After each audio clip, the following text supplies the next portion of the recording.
Olá, ferrenhos, bem-vindos a mais um Damascast. Eu sou a Catarina e estou aqui com a minha co-host, Marta. Olá, Marta, tudo bom? Olá, ferrenhos, boa tarde. E hoje estamos recebendo André Marcília. André Marcília é advogado e professor de Direito Constitucional, pesquisador especialista em liberdade de expressão, fundador da Associação Lexon, primeiro advogado a atuar nos inquéritos das fake news, autor do livro Censura por Toda Parte, colunista do Poder 360, comentarista na Epoch Times, Gazeta do Povo e Braddock Show. Muito bem-vindo, André. Obrigado pela participação. Obrigado a vocês pelo convite. É um prazer estar aqui com toda a audiência de vocês. O prazer é todo nosso de receber. E eu queria começar fazendo uma pergunta. O tema hoje do podcast vai ser sobre a anistia, né? Que é um tema que está todo mundo falando. Eu acho que é importante trazer essa luz sobre esse tema tão, às vezes, confuso. O que é anistia? Por que anistia? O que está acontecendo no nosso país? E a gente não vê muito esse tipo de informação da mídia tradicional. Eu queria, antes de começar a entrar nesse tema, fazer uma pergunta que acho que precede um pouco isso. O que define, na sua visão, uma democracia? E a gente aqui no Brasil vive hoje isso? Vive hoje um regime democrático? É uma boa pergunta. Uma pergunta que daria para a gente ficar aqui uns 3, 4 séculos conversando. Eu vou tentar colocar em uma caixinha conceitual que me é mais próxima, apenas para a gente ficar com uma das possíveis definições disso. E eu vou começar pelo fim. Eu acho que a gente vive no Brasil um fiapo de democracia, né? E como a gente vive um fiapo de democracia, você pode olhar o copo meio cheio ou meio vazio. Se você olhar o copo meio cheio, você vai dizer que tem democracia, e aí eu vou te dizer que é um fiapo. Se você olhar meio vazio, eu vou te dizer que a gente está numa ditadura com alguma abertura ainda institucional.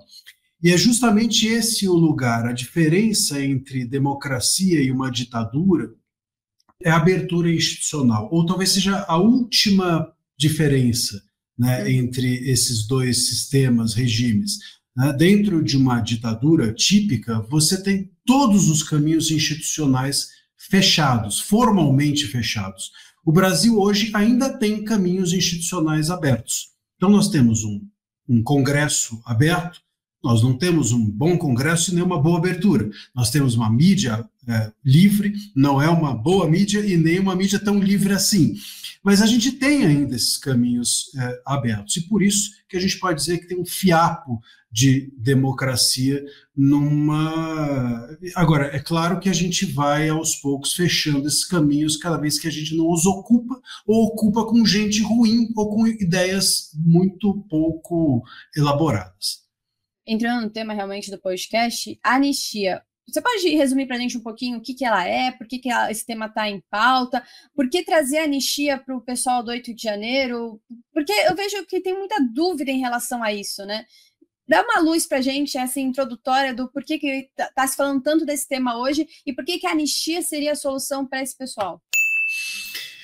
A anistia não seria a única solução se a gente tivesse um judiciário com um mínimo de simancol, né? Se a gente tivesse um STF que honrasse os artigos, eu ia dizer as calças, mas eu acho melhor dizer os artigos da nossa Constituição, que não deixam de ser as calças dos ministros ou da própria corte, né? Então, se nós tivéssemos nesse momento uma corte que percebesse que não tem como você condenar pessoas que depredaram, no máximo, né, prédios públicos, pessoas que rabiscaram de batom uma estátua há 18, 17, 14 anos, e pessoas que cometeram crimes, homicídio, etc., há menos tempo. A gente está discutindo, por exemplo, agora, há uma discussão de um projeto de lei a respeito de aumentar a pena de lavagem de dinheiro para 12 anos, a pena máxima.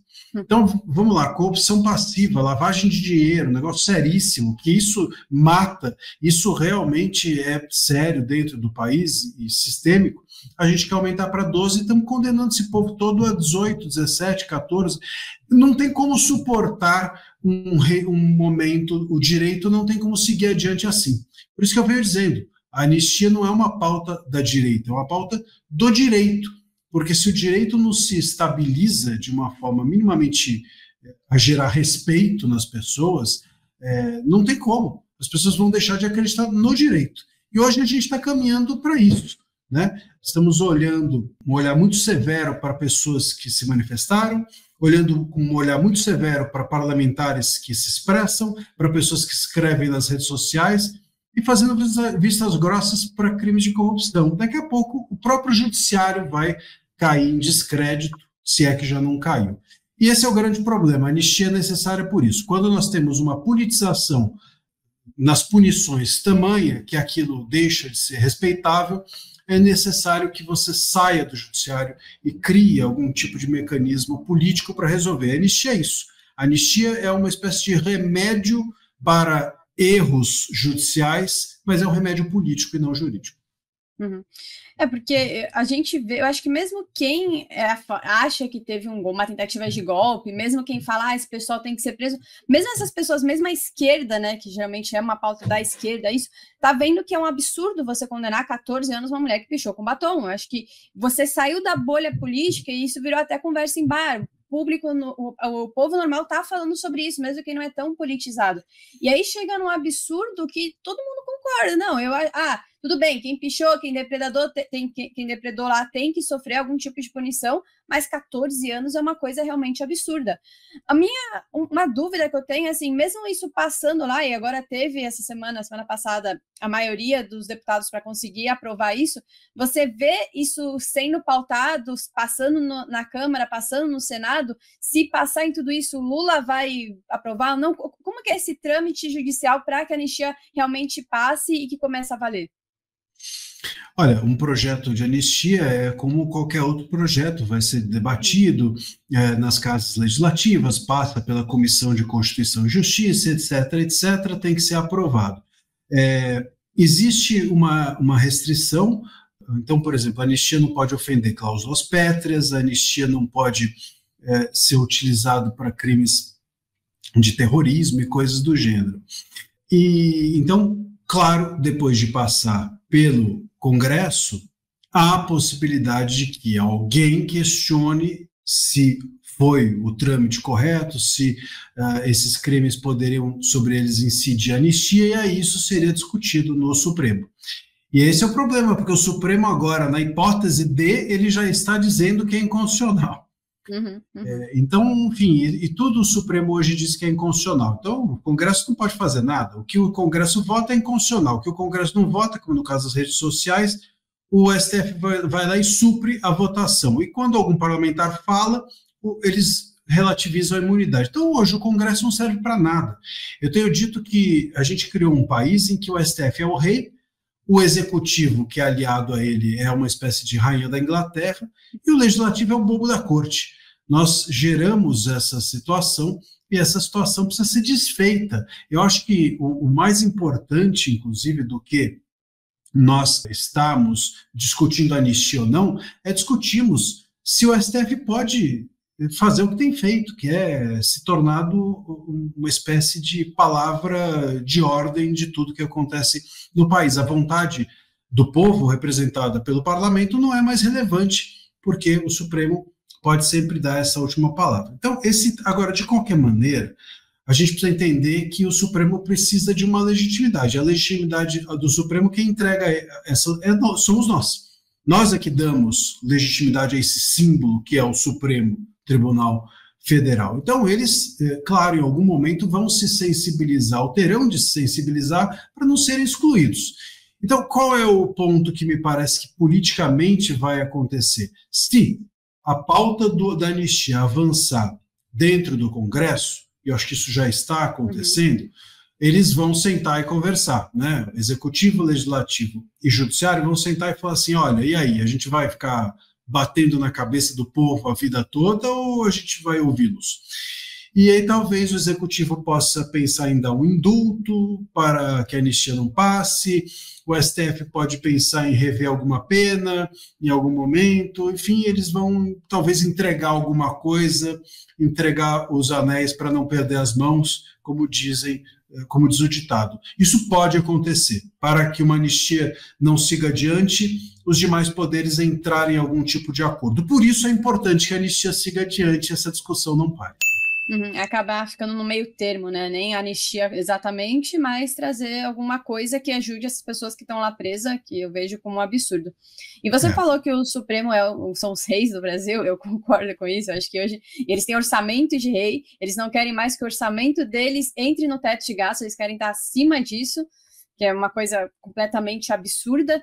E dentro desse gancho que você falou, você acha que vai piorar ainda essa atuação dos ministros do Judiciário, do STF, antes de melhorar? Como que, eu sei que é difícil, né? Tem que pegar uma bola de cristal, mas como que você enxerga uma luz no fim do túnel? Como que seria essa luz no fim do túnel? Seria através do Congresso? Seria o próprio STF abaixando a bola com a eleição de 2026?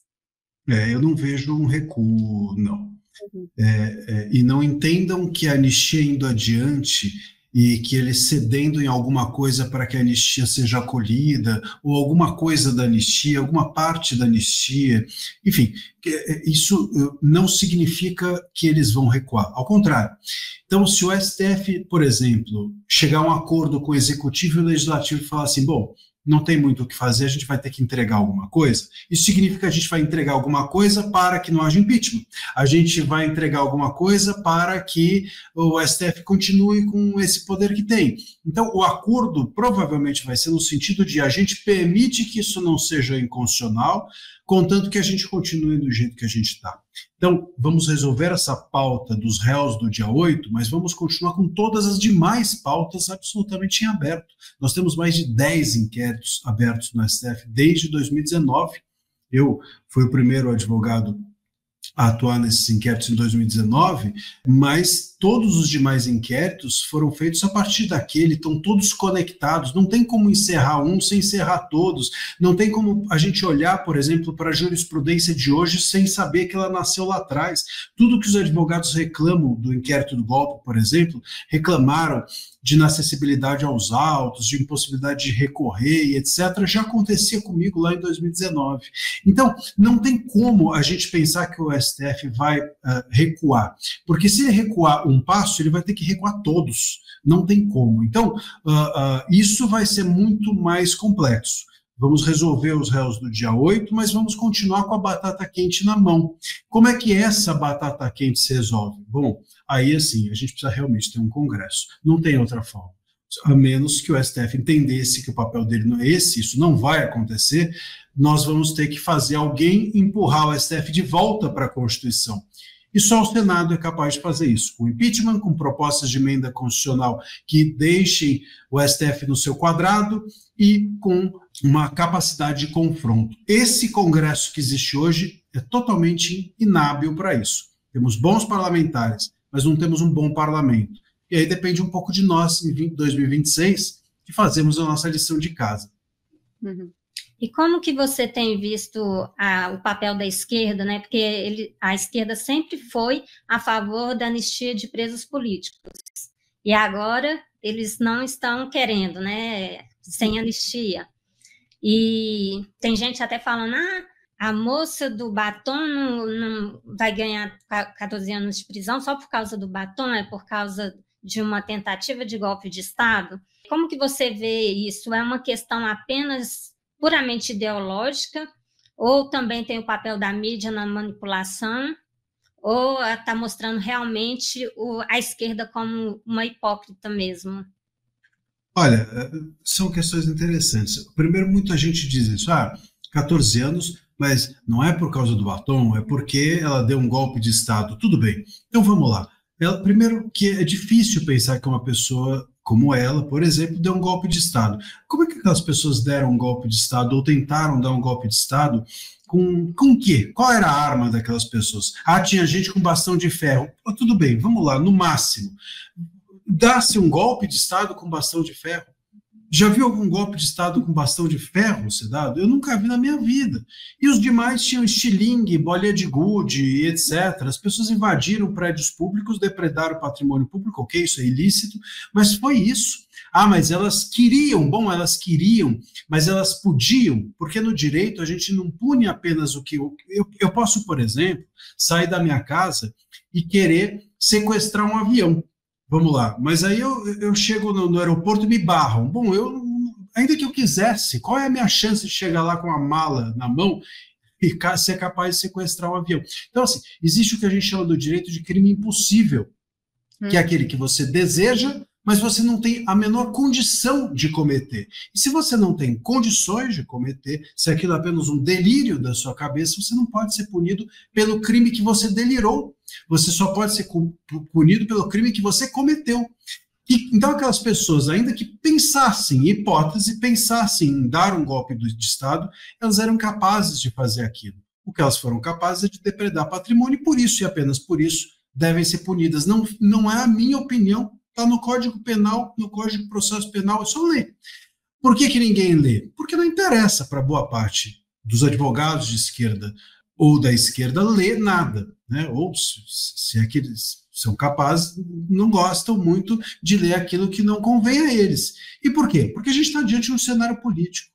Punir os réus do dia 8 severamente é uma forma de dizer que os 34 denunciados pelo golpe são mandantes dos réus do dia 8. Então é uma forma de a gente extirpar aquilo que se chama de bolsonarismo do tabuleiro político de 26. Se não tem os atos do dia 8 sendo chamados de golpe, como eu vou dizer que teve alguém mandando no golpe? Esse é o problema. Então, quando a gente politiza o direito, uma questão jurídica, aí não importa o código, não importa a legislação, só importa a narrativa, e é sobre isso que nós, infelizmente, estamos tratando. Como é que é possível hoje pessoas falarem sem anistia, pessoas anistiadas falarem sem anistia? É a mesma questão que eu sempre falo a respeito da liberdade de expressão. A liberdade, como é possível, isso eu já respondi diversas vezes também, me perguntam, como é possível a esquerda que lutou pela liberdade de expressão na ditadura militar ser agora contrária à liberdade de expressão de certas pessoas? O ponto é que se você defende interesses e não valores, você vai acabar sempre defendendo o seu. As pessoas são a favor da sua anistia, as pessoas são a favor, na maior parte das vezes, da sua liberdade de expressão. E quando você pensa em direitos e em direito, você sempre tem de pensar se você consegue ser a favor da anistia ou da liberdade de expressão do outro. Esse é o grande teste. Eu sempre falo assim, você é de direita, o grande teste da liberdade de expressão para você é você acreditar que o Janones pode dizer o que quiser. Esse é o grande teste. E o contrário é a mesma coisa. Se você é de esquerda, enfim, pegue alguém da direita que seja mais radical e veja se você consegue conceber que aquela pessoa tenha direito de falar. O teste, se você é um defensor daquele direito mesmo, é pensar se o outro é merecedor, e não se você. Mas as pessoas não pensam assim. E por isso que a esquerda entra nessa hipocrisia. Ela não quis anistia lá em 79, ela quis a anistia dos seus. Ela não quis a liberdade de expressão para todos, ela quis a liberdade de expressão para os seus. E é por isso que é muito comum a gente ver pessoas anistiadas advogando em favor da anistia, pessoas censuradas, músicos, Gilberto Gil, Caetano Veloso, pessoas que foram censuradas lá atrás, agora achando normal que haja algum tipo de censura dentro do momento atual. E esse é o contexto. Eu vejo a esquerda como muito hipócrita, né, nisso tudo que você falou, e é importante você falar isso, porque a gente, quem é mais à direita, não cair nessa mesma hipocrisia. Então, liberdade de expressão é sobre defender coisas que somos contrários, que achamos um absurdo, que achamos que as pessoas moralmente não deveriam estar falando, mas ainda defender o direito dessa pessoa de falar. Então, eu acho que essa distinção é muito importante. Eu discordo de tudo que você falou, mas defendo que você possa falar. É isso, o valor ele não está em quem exerce, o valor ele está em si. Né? Se eu defendo a liberdade de expressão, não importa quem está exercendo.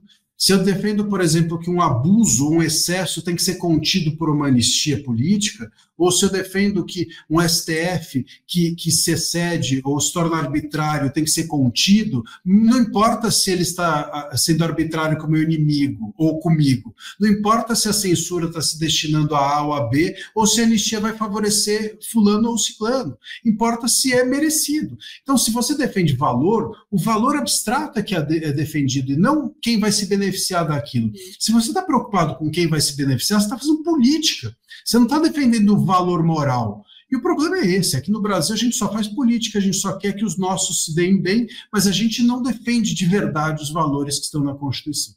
Olá, ferrenhos! Sabia que estamos em diversas plataformas digitais? no YouTube, Spotify, Instagram e principalmente nosso site, encontrando vários artigos envolvendo a liberdade ou a falta dela.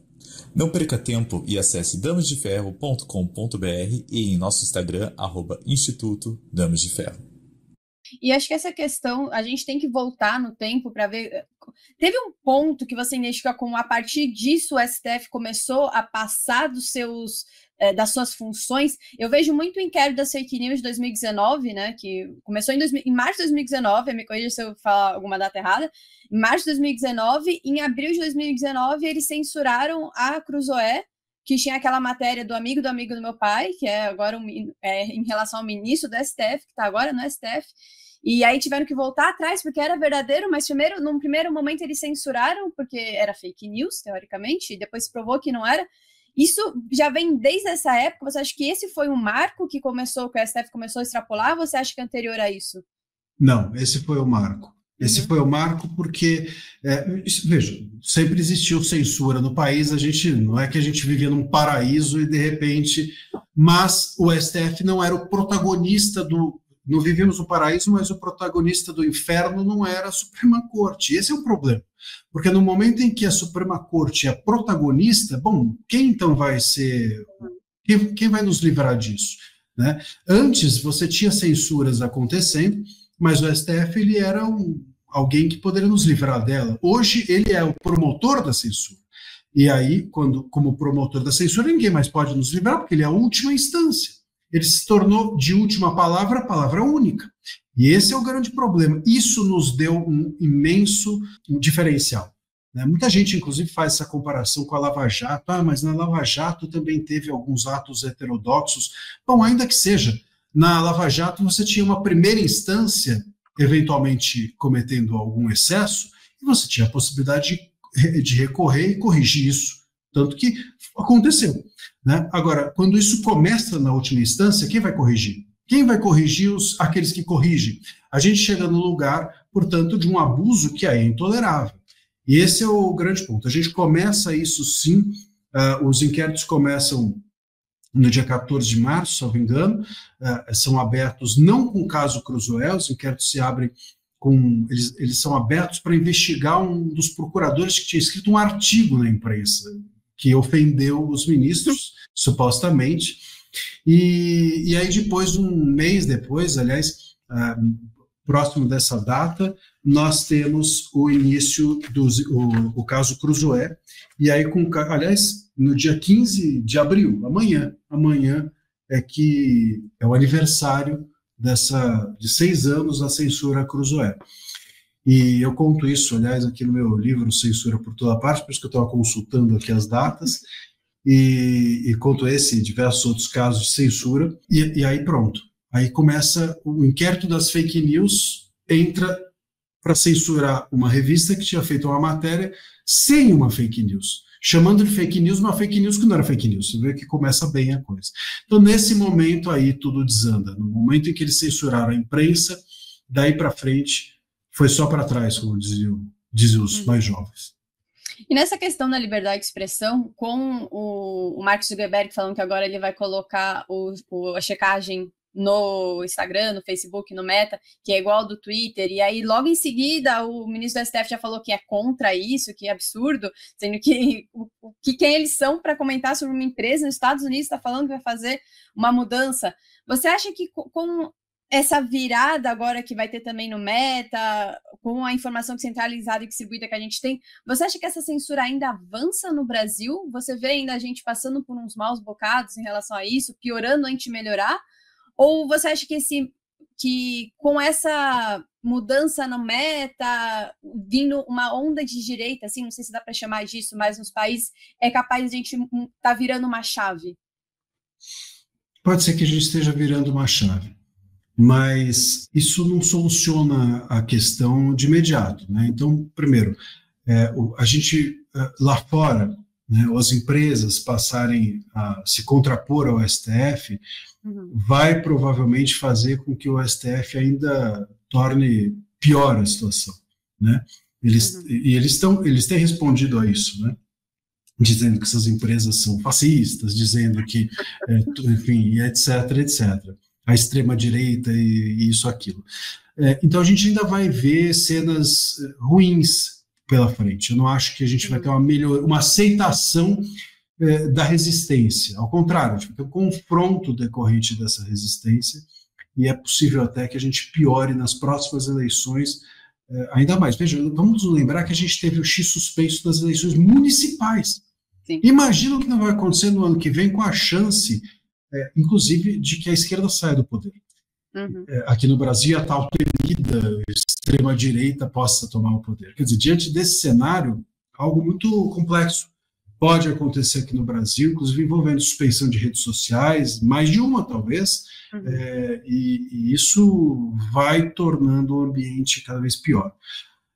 Mas eu acho que a gente começa a encontrar algum caminho, que é os players internacionais olharem para cá e falarem, tem alguma coisa errada ali.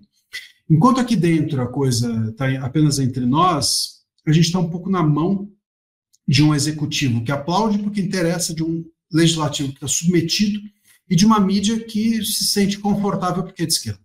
Com o cenário, porque é a esquerda que está batendo, né? Então, quando a esquerda está batendo e a direita apanhando, a mídia fica feliz, né? De uma forma, a mídia tradicional fica feliz porque está fazendo política, não está fazendo jornalismo quando se comporta assim, mas é isso que nós temos hoje. A visibilidade no exterior do que está acontecendo aqui pode nos levar a um clima de denuncismo, lá fora a gente começar a aparecer em jornais, a gente começar a aparecer como um lugar, sabe quando você tem essas denúncias de lá no país árabe está acontecendo uma guerra, e a gente olha e sai na BBC, sai na New York Times, e a gente, enfim, talvez isso aconteça com a gente cada vez mais. Eles olhem para a gente como esse lugar esquisito, onde está acontecendo alguma coisa esquisita lá, e isso pode nos favorecer. Mas é com um vagar imenso, é com um monte de tempo passado, e depois que tudo isso, se um dia sucumbir, se esse esquema autoritário que nós temos hoje aqui sucumbir, a gente ainda vai ter de se haver com as consequências, com as ruínas disso. O direito está inteiro tomado por uma jurisprudência de exceção, que vindo de cima para baixo, do Supremo para baixo. Vou dar um exemplo prático. Agora eles soltaram o Brazão, né? O Brazão lá, que supostamente matou a Marielle, foi para a prisão domiciliar. Foi imposto a ele, para ver uma certa coerência, foi imposto a ele cautelares que começaram a ver com os réus do dia 8. Ele não pode usar redes sociais, ele não pode dar entrevista, coisas que não fazem muito sentido para o Brazão, mas faziam sentido para os réus do dia 8. E aí, então, eles também esticaram para o Brazão para ver coerência. Quer dizer, a coerência é para baixo, a coerência é para o erro, né? Então, a gente vai se haver com e isso vai formando uma jurisprudência. Daqui 10 anos, a gente vai olhar e falar assim, poxa, é normal ter cautelar impedindo as pessoas de dar entrevista. Só que se a gente olhar para 3, 4 anos atrás, o Lula, quando esteve preso, o próprio STF entendeu que era censura ele não poder dar entrevista. E nós tivemos uma decisão de um ministro do STF dizendo que o Lula preso poderia dar entrevista, porque era censura. Olha como houve essa virada e agora a gente vai normalizando o contrário, que não pode dar entrevista. Então, o ambiente de censura ele vai se introjetando na jurisprudência, e quando tudo passar, isso vai estar lá dentro. E a gente não vai nem perceber. O direito ele vai acomodar todo o autoritarismo e a gente vai achar que é normal. E essas gerações que estão vindo, de jovens, sobretudo, por isso que eu acho muito importante participar com vocês, eu gosto muito do Damas de Ferro, mas a gente precisa ficar alerta, sobretudo para essa nova geração. Pega um menino, uma menina de 13 anos em 2019, hoje está com 18, 19 dentro da faculdade. Sim. Toda a vida intelectual dessa pessoa foi dentro desse nosso período de exceção. Ele vai entrar na faculdade, vai ouvir de um professor provavelmente esquerdista, e tudo isso é normal. E ele vai sair para um mercado de trabalho sendo o próximo juiz, o próximo advogado, o próximo jornalista, o próximo empresário. Nós teremos um trabalho formativo ou deformativo imenso pela frente, de décadas talvez, quando tudo isso passar. Sim, o problema é que a gente normalizou esse absurdo, né? Então, ele começa como sendo... As pessoas olham a primeira vez que o STF ou com o poder passa um pouco do limite, mas foi uma vez, foi um pouquinho só, não é ainda exagero. Aí vai passando cada vez mais, nunca é da noite para o dia. Sempre tem um processo que ele vai corroendo o poder, mas qual vai ser a gota que vai fazer o copo transbordar que a gente vai falar, não, a partir disso não dá mais? Eu não vejo isso acontecer, eu não vejo um ponto específico que vai trazer a virada. Eu acho que, aliás, a gente até passou desse ponto específico. Mas uma coisa que eu queria comentar que você falou, eu acredito que o ano que vem vai ser crucial o resultado que a gente vai ter e como o STF e o TSE vai se comportar nas eleições. Porque eu vejo... Eles estão como um animal recuado hoje. Eles sabem que está vindo uma pressão forte, eles sabem que se perder a eleição de 2026, se a direita entrar, eles correm muito risco. Então, um animal quando está recuado, quando não vê mais nenhuma saída, ele faz completamente os absurdos. Aí que ele ataca com mais força, aí que ele é mais irracional. Então, eu tenho um receio muito grande para a eleição do ano que vem, porque como você falou, se eles censuraram o Twitter, e o Twitter, no dia seguinte da eleição, 2 dias depois da eleição, ele já voltou. Então, assim, qual era a justificativa para censurar o Twitter? Inicialmente, eles falaram que ia censurar o Twitter porque não pagou uma multa, porque estava liberando. Depois foi para proteger a eleição, sendo que antes disso nunca foi falado sobre proteção da eleição. E depois eles mudaram o motivo de ter censurado o Twitter. O que vai impedir que censure uma rede social? E a gente sabe que a direita é muito mais forte que a esquerda nas redes sociais. Se isso vier a acontecer, você acha que vai ser uma pressão popular que vai normalizar? Ou você acha que eles teriam essa coragem de chegar a um ponto assim? Olha, Catarina, né? Catarina, isso. Catarina. Olha, Catarina, eu adoraria te dar uma resposta otimista para essa pergunta, dizendo sim, tem um momento em que as pessoas elas se revoltam, tem um momento em que as pessoas... Mas a história não mostra muito isso. Ao contrário, a história mostra que as pessoas elas vão se acomodando, as pessoas elas querem... Veja, eu uma vez vi um correspondente de guerra, jornalista, dizendo isso para mim, e eu fiz mais ou menos uma pergunta dessa, né? Olha, em que momento que as pessoas falam, pô, eu estou no meio de um bombardeio... E ele me respondeu, as pessoas que estão no meio do bombardeio, elas não percebem que estão no meio do bombardeio. Elas não entendem que elas estão em guerra. E é isso. Dentro do teu ambiente, você consegue só perceber comparativamente. Se o teu ambiente é de guerra e você sai do teu ambiente, você está aqui no Brasil, por exemplo, e você vai para a Suíça, você volta e fala assim, nossa, mas isso aqui é um caos. Mas se você não tem a possibilidade de ir para a Suíça, se você está no caos, o teu raciocínio é, poxa, mas pelo menos eu estou vivo. Pô, mas pelo menos eu trouxe hoje comida para casa. Você entendeu? As pessoas não fazem esse raciocínio elaborado se elas não têm uma capacidade, um tempo, elas estão preocupadas em sobreviver no Brasil. Então não é a questão delas. E mesmo os intelectuais, eles olham e falam assim, puta, eu preciso ir embora desse lugar. No máximo eles fazem esse raciocínio. Veja a minha classe, veja a classe de advogados, silenciosa. E por que está silenciosa? Porque interessa. Porque eles têm uma proximidade, a proximidade do poder é importante para boa parte da advocacia. Então, poxa, eu não posso criticar. Então, eles estão preocupados com ganhar dinheiro, num caos desse, você entendeu? A gente está então as pessoas vão buscando sobreviver, vão buscando ficar bem, se dar bem, elas não percebem que está tudo errado. Elas só percebem quando elas saem do lugar. Se elas ficam no lugar, elas não percebem. E eu acho que é um pouco isso o que no Brasil tem acontecido e vai continuar acontecendo. As pessoas elas não vão se ligar que agora já era, agora passou do ponto, porque já passou do ponto faz muito tempo. Sim. E as pessoas continuam absolutamente coniventes com tudo que está acontecendo. Por quê? Porque interessa, porque eu me favoreci, porque eu me dei bem aqui, porque eu me dei bem ali, e assim as pessoas vão vivendo. Eu tenho um caso que eu acho que ilustra bem isso. Uma vez eu estava conversando com um empresário, e ele disse que tinha voltado da China. E ao voltar da China, ele conversou com um menino, e o menino de uns 15 anos virou para ele e falou assim, não me importa a liberdade aqui, eu estou bem com o que o Estado me proporciona. E ele ficou chocado com aquilo, e virou e falou para o menino, mas enfim, você não se interessa por outros países livres. E ele viu que o menino não conhecia outros países livres. Ele viu que o menino sequer conhecia o que era liberdade. Então, assim, sabe, Catarina, eu também abro mão de uma casa nas Bahamas, porque eu não tenho uma casa nas Bahamas. Agora, o cara que tem uma casa nas Bahamas, ele não abre mão. Então, quanto mais você sai da gaiola, mais você não abre mão do que você viu ou conquistou. Quando o teu mundo é estreito, você vive bem com aquilo. E no Brasil, infelizmente, do ponto de vista intelectual, a maior parte das pessoas tem um mundo estreito. E do ponto de vista econômico, a maior parte das pessoas estão preocupadas em comer. Se elas conseguem isso, dane-se. Você vai para o parlamento conversar sobre esse assunto nosso aqui, as pessoas estão preocupadas lá com emenda, você entendeu?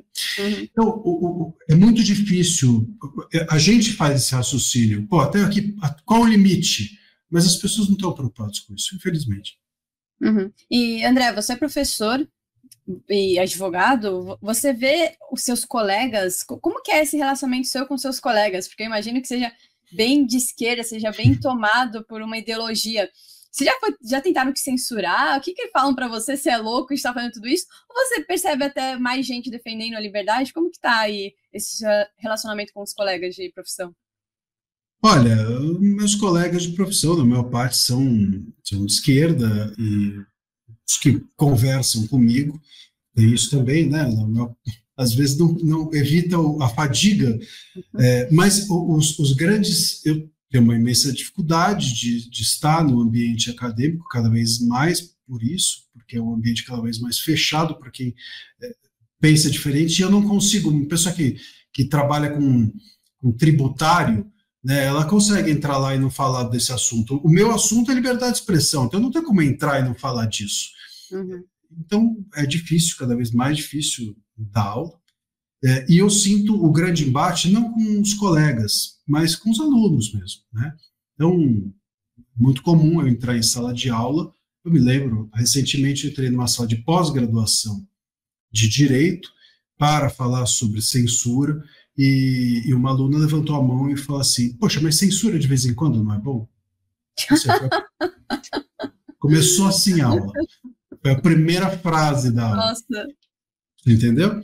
Então, é nesse lugar que eu tento navegar. É um lugar em que é hostil, porque as pessoas elas passaram a acreditar que a liberdade de expressão, os alunos, essa geração que eu mencionei, acreditar que a liberdade de expressão é um grande risco, porque pode ofender, e aí entra também um universo woke nessa história. Não pode ofender minorias, pode prejudicar não sei o quê.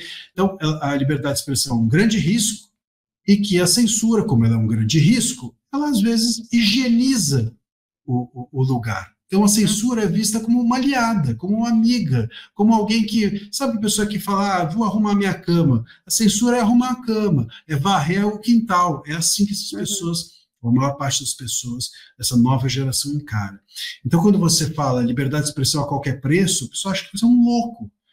A liberdade de expressão precisa existir, mesmo que as pessoas se ofendam, acho que você é um extremista maluco, que quer o caos. Você entendeu? Elas perderam os valores comuns que nos levam a acreditar que a liberdade de expressão é constitutiva de uma democracia. Isso se perdeu. Já pensou em investir em nossas ideias? Estamos com camisetas e canecas exclusivas com a qualidade garantida da Viés. Aproveite e compre na viesbr.com. Você acha que isso decorre também um pouco da nossa Constituição? Se eu não me engano, tem um deputado que está com um projeto de lei aí para mudar a Constituição. Eu não vejo como uma mudança de Constituição hoje, com o Congresso que a gente tem, com o presidente que a gente tem, seria bom. Acho que mesmo eu não gosto da Constituição que a gente tem, mas mesmo assim eu acho que é melhor manter ela do que arriscar ter uma coisa pior. E eu fiz até uma palestra outro dia falando sobre liberdade de expressão, e eu comparei com a nossa Constituição com a Constituição dos Estados Unidos, né?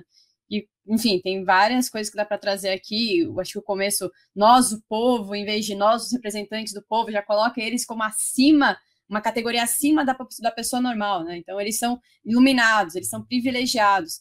Você acha que tem um pouco de interferência nisso? Porque eu vejo na nossa Constituição a liberdade de expressão é tratada como um direito que foi dado para o povo, e não como um direito intrínseco do ser humano.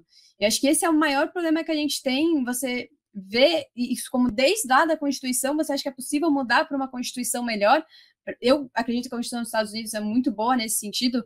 Qual que é a sua visão sobre essa comparação da Constituição? Você acha que seria possível mudar hoje, ou talvez em 26, para corrigir esses problemas? Vou começar pela sua primeira menção. Tem muitos projetos de constituintes, né, novas constituintes. Eu não acho que hoje seria um caos fazer isso. Sim. E por quê? Porque, veja, para você fazer uma constituinte, você precisa ter um mínimo de coesão, né? Então, assim, hoje seria uma coxa de retalhos uma constituinte, porque não dá para você amordaçar metade das pessoas, ou uma ou outra, de direita ou esquerda. Elas não se combinam, elas não conversam, elas não têm, como a gente mencionou, valores comuns mais. Hoje, o que é democracia para a direita não é o que é para a esquerda, o que é liberdade para a direita não é o que é para a esquerda. Como é que você parte de um lugar para construir um texto comum? Não dá. Então, ou uma constituinte precisa ter coesão. Hoje a gente não tem essa coesão, e aí a Constituição seria ou uma coxa de retalhos, ou fazer constitucional se tornaria uma guerra civil. A gente já não está muito longe. Aí seria o estopim disso. Então, não é o momento ainda. E essa nossa Constituição, eu concordo com você, é engraçado, né? Se você for pensar, tem uma coisa que é curiosa, é uma Constituição de esquerda, porque ela foi feita por pessoas que estavam contra a ditadura ali, enfim, que tinham um viés militar e tal. Então, os constituintes que se elegeram naquele momento eram constituintes de esquerda, e que se elegeram, digo, para fazer a Constituição. Bom, muito bem. Se você... a bizarrice do momento é que nós temos uma direita que quer fazer valer o texto de uma Constituição de esquerda. Esse é o momento que a gente está. E a esquerda, ela quer abrir mão do texto de uma Constituição de esquerda para fantasiar a partir desse texto. Mais a esquerda ainda, né? Mais a esquerda ainda. Então, é muito louco você pensar, mas é isso. Né? A direita falou, não, vamos cumprir aqui o texto constitucional. Você falou, mas é um texto de esquerda? Mas a esquerda não quer. A esquerda não quer esse texto, que é outro. Como é que a gente chega num consenso? É um país inviável do ponto de vista do consenso. A gente precisa chegar num consenso para fazer uma Constituição nova. Até lá a gente precisa fazer alguns arranjos. E eu acho que os arranjos é que a gente não está fazendo. E isso gera uma imensa dificuldade. Arranjos precisam ser feitos, e os arranjos que nós temos até hoje, embora a Constituição tenha sido muito retalhada, são arranjos que não mexeram em algumas peças estruturais que deveriam.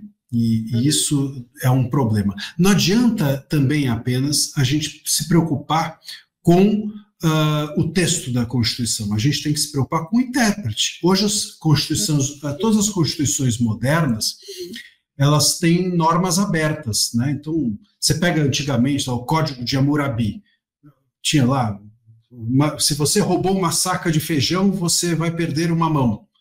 Pô, mas e se não for uma saca de feijão, e for uma saca de arroz? E se não for uma, forem duas sacas? E se não for saca, então as constituições modernas, elas precisam ser mais abrangentes, porque as sociedades são mais complexas. E essas normas mais abrangentes nos levam necessariamente ao intérprete. Então você precisa interpretar.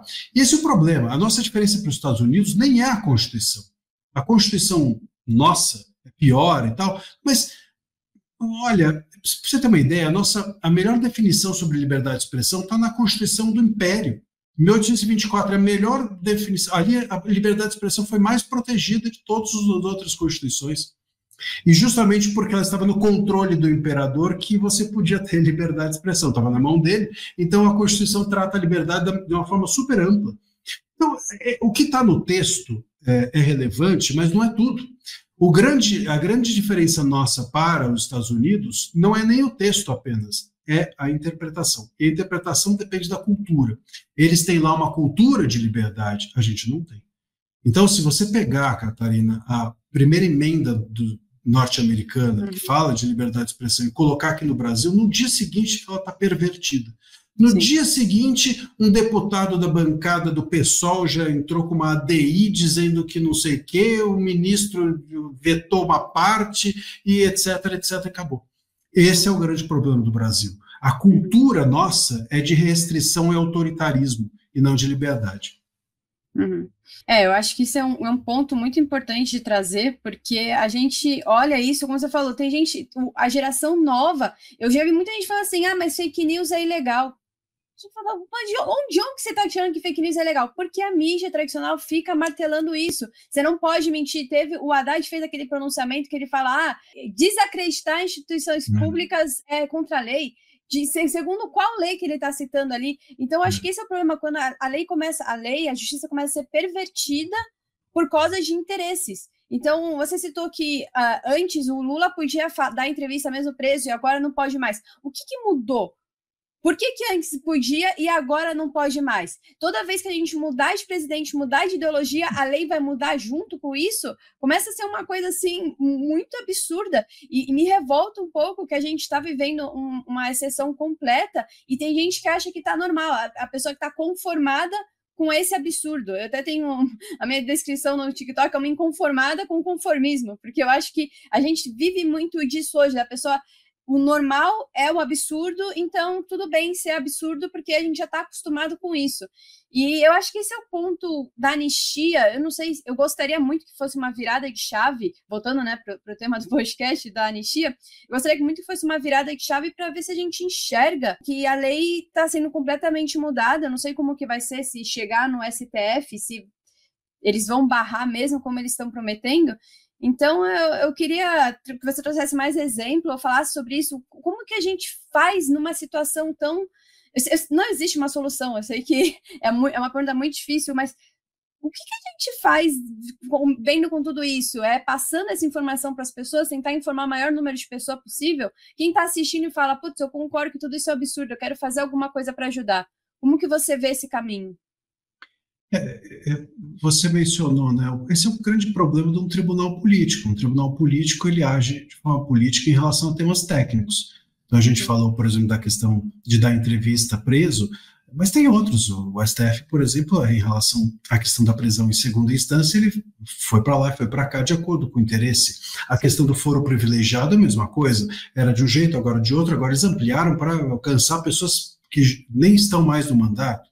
Por quê? Para poder trazer políticos da primeira instância para ficarem reféns do STF. É o que eu venho chamando de jurisprudência sanfoneira, né? Então são 11 sanfoneiros ali que eles vão fazendo assim com a sanfona e a jurisprudência vai para lá e vai para cá. Isso tudo é um tribunal político, é isso que é um tribunal político. Com o tema da anistia, que é ainda um tema político, aí que eles podem se esbaldar, né? Se lambuzam com a possibilidade de tratar disso de qualquer jeito, porque aí nem técnico não é.